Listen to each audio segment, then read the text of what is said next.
يشرفنا اليوم أن نقدم واحدة من هذه المحاضرات العميقة بعنوان سوترا بوديساتفا مخزن الأرض مساعدة الأحياء والموتى، الجزء الثالث من 5 ضمن السلسلة بين المعلم والتلاميذ، المقدم باللغة الإنجليزية في 11 من أغسطس عام 2015 في فرنسا.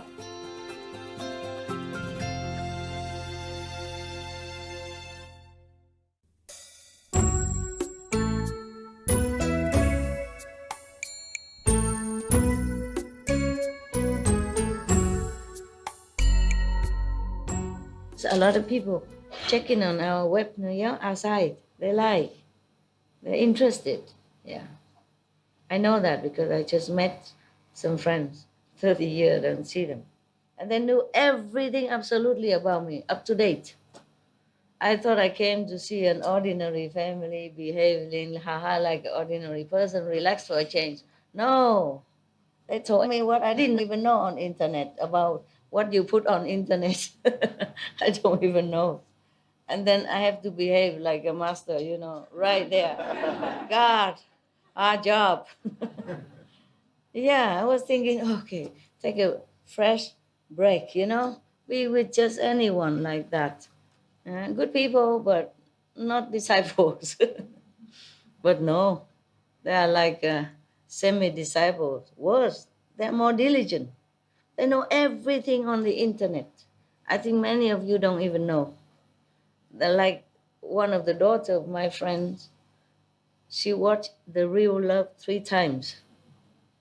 Up to then. But the father didn't know. Said, well, where did you watch that? YouTube. I didn't know you put that on YouTube. You understand? I don't know YouTube or iTip, nada. I don't know any of them. I don't know how to get in there. Okay? I don't know Twitter, nothing. No. They know everything. Yeah. And they are vegetarian. It's good. Oh, where are we?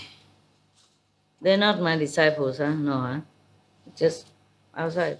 And I didn't contact them. So 30-some years, I didn't tell them what internet to look. I didn't tell them about Supreme Master Television. They know everything.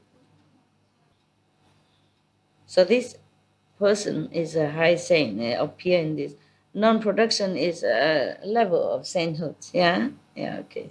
There's so many things translated here. You just know as that. It doesn't matter.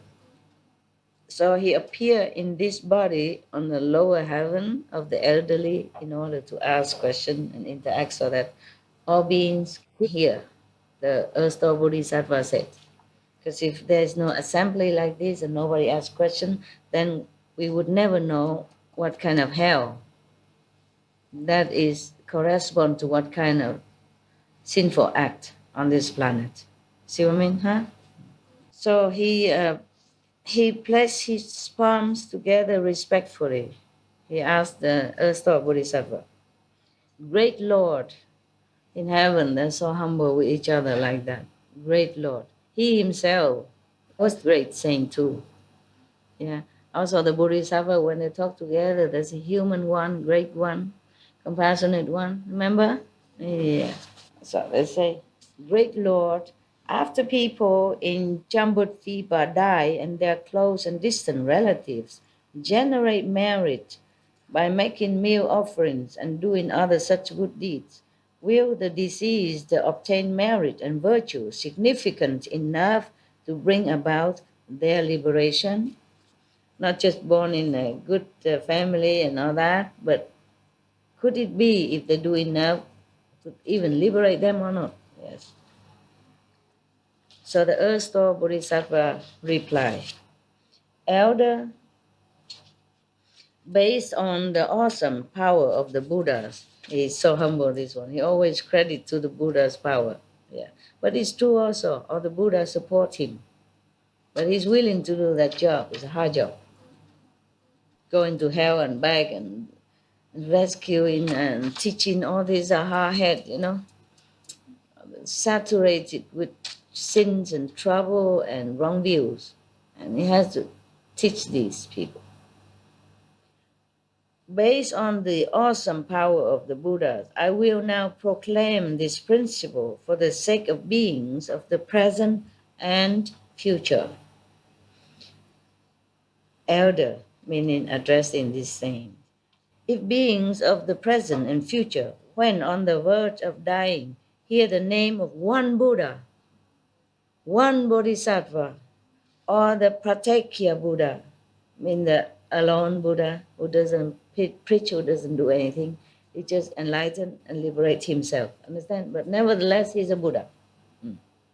He just have no affinity to teach, no affinity with others, so he can save. He can save some, but not as great like a Buddha or like Erst or Bodhisattva. Depends on their vow in the past also. You see, if he didn't vow going to save endless being or all the beings become Buddha before I become Buddha, then he will not do it.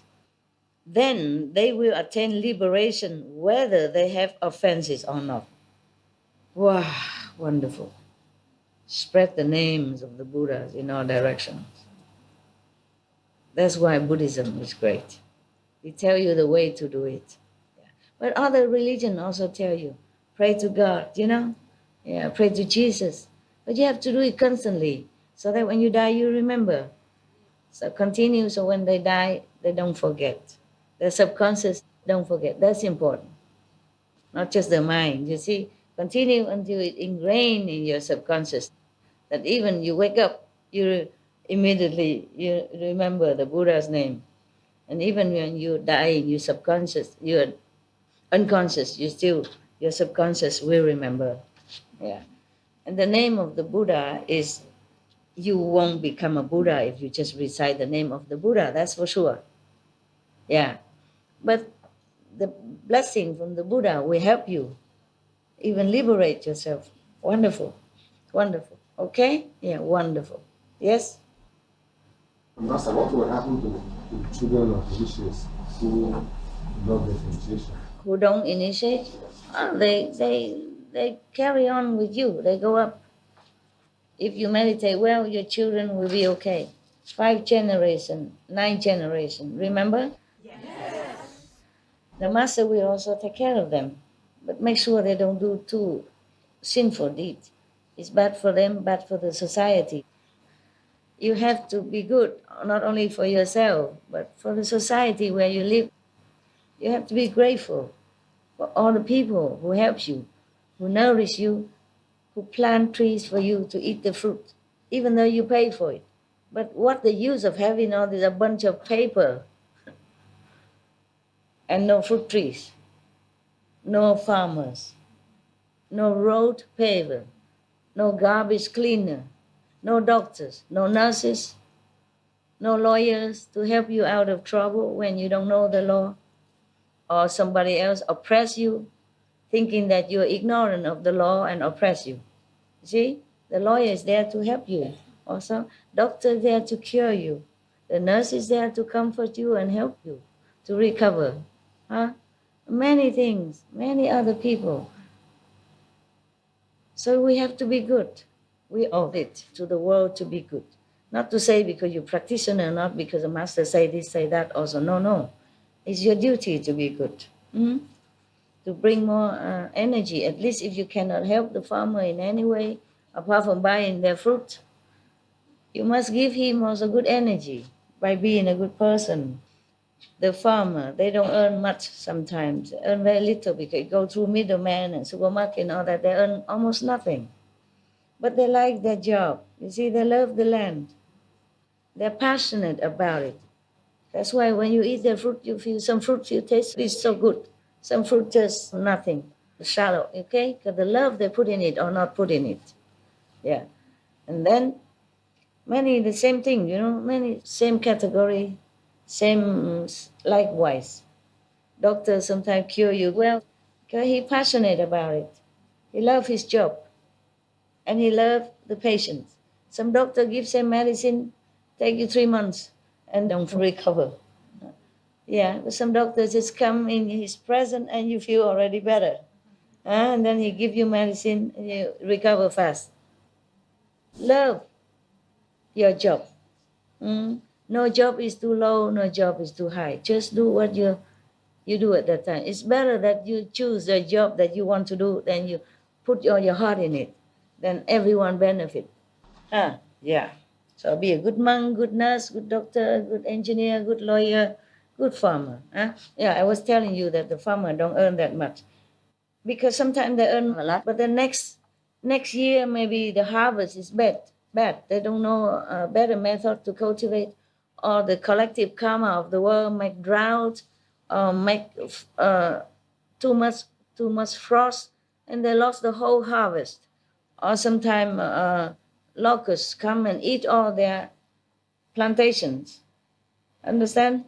So don't think you just buy some apple and then you repay their debt. It's not like that. Farmers are the fathers and the mothers of the people. You have to respect them. And when you eat, you be thankful in your heart, as if your parents give you something. Everything you take, you must be grateful, not only to humans, but to the gods who take care of that. Every fruit you eat, there's some fairies, some angels are responsible for that. They make the harvest big, they do, but sometimes there's a human karma they cannot help, but otherwise they take care of the fruit that you eat. They take care of the trees. They make the rain, and they make the earth fertile. Yeah, they tend to the fruit, bless it with love, so that you eat it. It's a benefit on not only your body, but your mind, your soul, your spirit. That's why you see fruit has light. The light not from the fruit itself, from the fairies, from the gods who take care of that tree, from the tree spirit, from the fruit angels, from the fairy of the field. They're working hard, all of them working hard day and night, just for your one meal. You don't know all that. You must always be grateful. Even if you don't know, you have to give thanks to all that offer me this meal. I thank you with all my heart. I always thank and share my merit to whoever I can. I don't just thank God Almighty, I thank all the small gods, the angels, the fairies, and the farmers who make all this for us. God Almighty, of course, you thank. But you see, you have to thank the physical, practical person, or the angel who take care of that. Yeah? Okay. There's so many stuff I can tell you, but it take forever then. Okay. So Earth-Star Bodhisattva replied that if somebody die and somebody recite even one name of the Buddha for that dying person, then even if he have offenses, he'll be free. Imagine that? Yeah. He didn't say great offenses, small offenses, offenses. That means all kind. Even grave offenses, you'll be free if you hear the name of the Buddha or Bodhisattva at the time of death. Now you know the Buddhist countries, people, they believe in all this. That's why they recite the sutra, they recite the name of Kuan Yin Bodhisattva, Sakyamuni Buddha, Amitabha Buddha every day, so that when they die, they don't forget. And so when people are dying, they invite the monk to come to recite all the sutra so that they hear the name Buddha again, and again. So monks and priests, they very busy, There are always people dying. Because they only listen when they die. I probably also have to be patient. Wait until you die, then you listen. Come here to Mama. This way, not that way to hell. Come here. And in many sutras, they also even guide the death spirit, where to go, which light to avoid, which light to follow. If there's no guidance, no Buddha around, go this way, go that way. Yeah. Therefore, people always respect monks. Yeah. And even then, the sutra also say that, listen here, the spirit. Even the monk is not perfect, but you listen to what he tell you and do it. The monk might not be as perfect because the spirit, he sees everything. The monk come and he know who eat meat, who not eat, and who, who's so clear in here or who not, or what level. But don't pay attention to the monk. Just listen to the Buddha Sutra. That's what they say to you, to the dead. Yeah. The Buddha knows everything in advance. Some monk might be not good, but it doesn't matter. It's the sutra that matters. The name of the Buddha is matter. So it's wonderful that the Buddha has found many ways to save sentient beings even after his death. And even the Earth-store Bodhisattva also continue doing that. You see, that's why they say if you print the sutra and give it all over, then you have a lot of merit. But who knows who someone is going to be saved, from hell by reading this or believing in this, or then turn around to become a better person. Vegetarian, for example. I told everyone to be vegan, vegetarian, of course. But if somebody also read this sutra, maybe he's scared of hell, he believes in the cause and retribution like that, and he also turn around, then it's good. You see, there are many ways of helping sentient beings. Yeah, you don't have to come and always you be vegan or else, Yeah, because I also explain a lot why vegan and all that, but then not everybody listen, not everybody there to know. So anyway, is good. That's why I support the institution who prints all this sutra and who train new monks. The other day, I give 60,000 euros to that institute who print some, this is one of the books they print, but they say where they are, what they do. But in this one, they didn't print that. They just print the sutra and not the original of the organization that printed. So I will try to ask again who printed. I will ask, and then I get the whole thing, with the address and email on it. And then if it's a different one, then I will send more donation so that they continue to do this. But they need also money to do all this. Even internet costs money now. Yeah, manpower need money to upload all this. Yeah, and they need electricity to do it. They need a home to do it. But everything costs money. Yeah, not for them, but for doing this job. Yeah, they train monks. Yeah, which is also go out and tell people about this as well, or pray to people when they die. Yeah. And they print all these good things, good precepts, good explanation, helping people on the planet. So I help them, not because I want any merit of offering, like the Buddha said. I don't think about anything like that. I just suppose a good job, okay? So you could also do that. If you don't know what to do with your money, then help the monastery, help some monks that you think are good. I even offer money or things to Thai monk. I know they eat meat, but at least they are the symbol of renunciation, okay? And they probably read some of this sutra to their people in a foreign land where they have forgotten the Buddhism. You understand? Like in Germany or Spain or wherever I know, I always offer, substantial sum of money. So I say this is for the monk to buy some clothes for winter and new shoes if he needs. Just for him. Yeah. Because I don't know if people offer enough money. And then if they they go around asking money for building temple, and if I saw it, I also offer for temple. I say this is for temple, but this is for the monk. Because sometimes people just concentrate on the building temple, and the monk is starving and walking with old and broken shoes, have not enough clothes in winter. Understand? The monk is important more than the temple. If the monk is there, even if you under the canvas, this thing that you do, you spend outside? Canvas. Yeah, canvas. Or under a tree, you still can listen to the teaching.